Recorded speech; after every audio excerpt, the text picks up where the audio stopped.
Teaching people from a young age to walk in someone's shoes can make a difference in the way you treat someone. And not just walking into the shoes of someone who's been bullied, but walking into the shoes of someone who is a bully. Yeah. And I think that's, you know, I can't imagine they must feel a sense of isolation and they must feel so threatened, and it's a constant battle to just sustain um, what's the word I'm looking for, an image for other people. I've been a teacher for a few years, and I've had to deal with some students who were very disruptive. I don't know if I would even say bullies, but very disruptive, and it's only in being able to be sensitive and pull them away and you have to be so wise about the way you talk, and you understand that there's a greater need, there's something else crying out behind it. So you guys were ever afraid of bullies? I don't want to ask if in your school, but that would be an experience. My experience with bullying, I remember very vividly. The first day I entered into my school, uh, some group of boys was walking, Yeah. not telling anybody anything. Then I felt this thing in my head. I don't always feel it, pow, like this. I look, what they have done, they had put like a orchard box in my head, blew it up, rest of my head, and slam it down. So that hurts a lot. I couldn't do anything. I just look at them, and I said, "What? Why you beat us? You'll beat us?" I just walked away. Yeah. And that stuff was hurtful, but I always been strong on thing. Yeah. I always had sense because I know if I had fought back, I get a good licking, of course. Yeah. But I walked away, and that's what most of what I do really. I'm not a fan of turn the other chief philosophy, but I always walked away, always walking away, because that's in a sense true form of strength, but that you don't really take on what to do. And but I'll be able to during that process. I was able to create an identity like from ones to two. I'll be able to gain respect from my peers. Enter in school competition, winning, and be able to be on stage all the time collecting prizes, and that built an image, and any bullies and they will not realize that they can't bully me no more because I'm entering sports now and getting more tall and whatever the others. So therefore, no one will want to be bullying me anymore because of my size and whatever. But people take bullying. For other people, bullying will be different. For you all, I might be strong, but the other person who might be a little weaker. Right. And this is what the program is geared towards. Letting that person who are weak, giving them strength, giving them that voice, actually.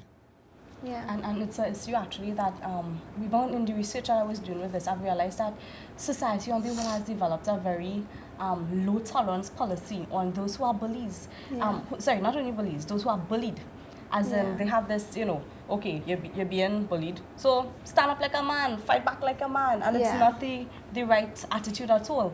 Because I remember even when I was reading Silver Lining, which was one of the foundations that happened after George's death, on the comments for one of the articles, I was horrified because people were like, "Oh, you're just trying to, pet the sissy mentality." And I'm like, "Well, what trouble is this?" Because these people are supposed to really be sympathetic, empathetic. Yeah. Parents need to understand that you cannot just expect one child to lash out like how I did when I was being bullied. I Yeah. fought, but Yeah. not everybody could do that. Some people internalize it, Yeah. and that's why I'm also very worried too, because there has been a rise in violent retaliations in schools throughout the globe, right? And it's something that we need to tap into and Oh, yeah. stop now, because there have been sporadic developments. Like I remember even Presentation Boys College, San Fernando, they started a program a couple years ago, and I remember it was lights, camera, bully. So it shows that it has been around for quite some time, Yeah. and people are acknowledging, but we are trying to do a more coordinated campaign where we'd be able to tap into every segment and pull together something that's very cohesive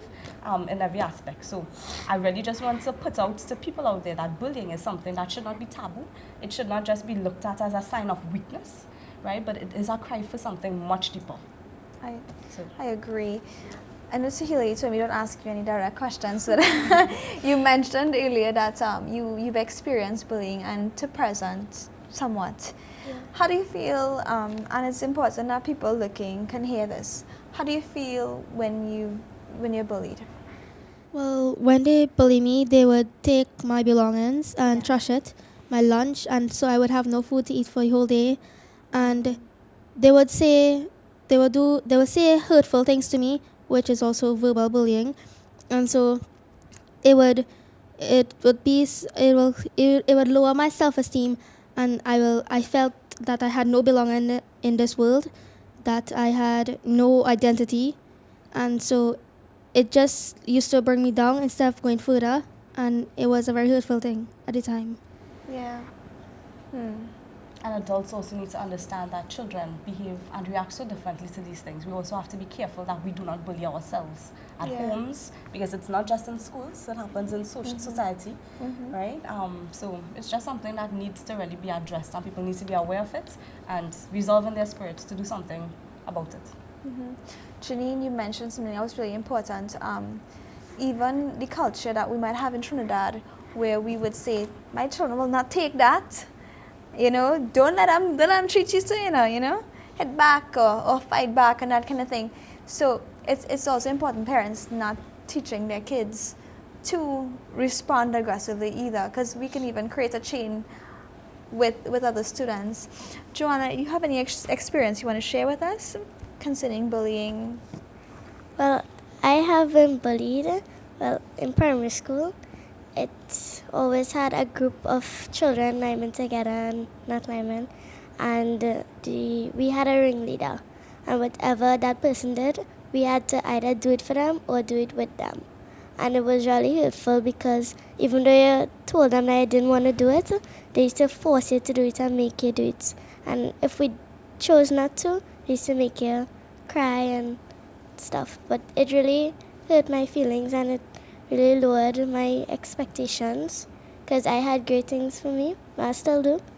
But in exams, it made you like go down in your work because you're Yeah. studying that. Wow, this situation really needs to be addressed, because it's impacting a whole child. I mean, like, academically as well as emotionally. It can really scar a child, and a scarred child can scar other children when they grow up, and it's serious. Now, Joanna, you don't have to tell me what school you went to and that kind of thing, but did you feel that you were comfortable in being able to tell a teacher what was going on? Did you feel like you got a quick response, a quick help? Well, no, actually, the teachers, well, I didn't find that they were comfortable enough to talk to them about things. Okay. Now, we've started a great thing here. I'm saying we now. The campaign is great that we're doing this, but apart from students treating students, Janine, if we can go even to the teachers, because it seems like teachers are missing it. Yeah. Well, I'm not saying all teachers are. No, well, actually, we have a lot of us who care. Yeah. Right, and it's just for us to start that fire to remind the others that we are here, not just as educators, but we really and truly are, a basis for society. We are the ones who can inspire, motivate, influence, shape young minds, and it's something that we have to take that responsibility very seriously. So. Yeah, basically, well, I like to boast because I used to boast my school teaching staff, like they are the best in the world, really. Because look at an example here, and the other teachers as well. You can talk to them, you can come in the staff room, or the school, you can also come in the staff room, you can come in the staff room, sit down, talk to them, work, etc., life, etc., and they'll help you out. And that's why I love my school for, really, basically. I like that. Is there anything you girls want to share? Anything you want to tell what would you tell other kids out there who are looking and they're feeling like they're being bullied? What would you tell them?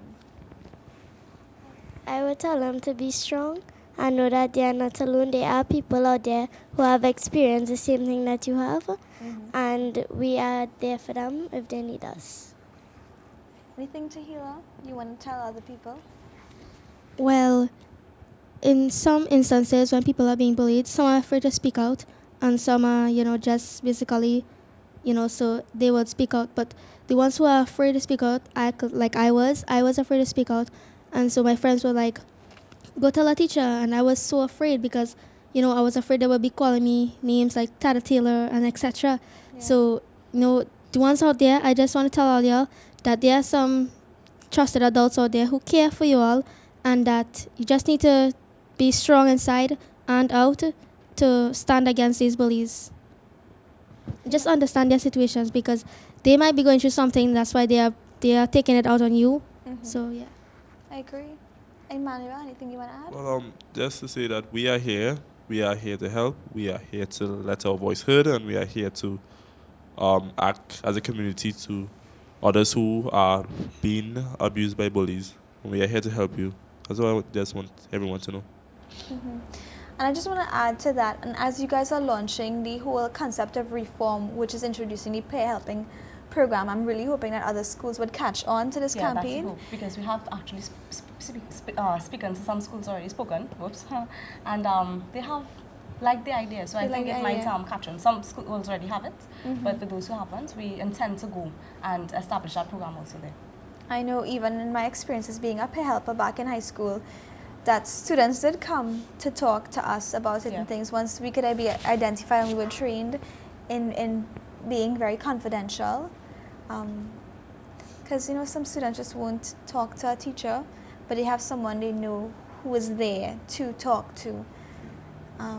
And I like this. Kids, I want to encourage you guys, keep strong, keep doing it. And I have to say, one student makes a difference. One student makes a difference. So if you are being bullied, you need to tell someone, a teacher, let your parents know. It doesn't mean that you're a wuss, nothing's wrong because people are bullying you, but it needs to be addressed.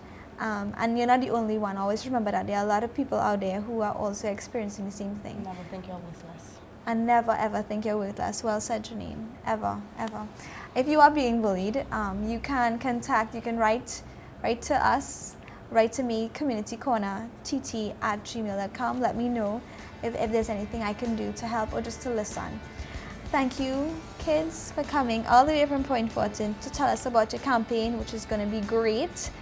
Janine, thank you so much for being a great coordinator. And thank you, viewers, for joining us this week. And I look forward to seeing you again next week. If you have any ideas, any concerns, or anything that you want to do, you think can help in this campaign, feel free to write to us. Goodbye and God bless.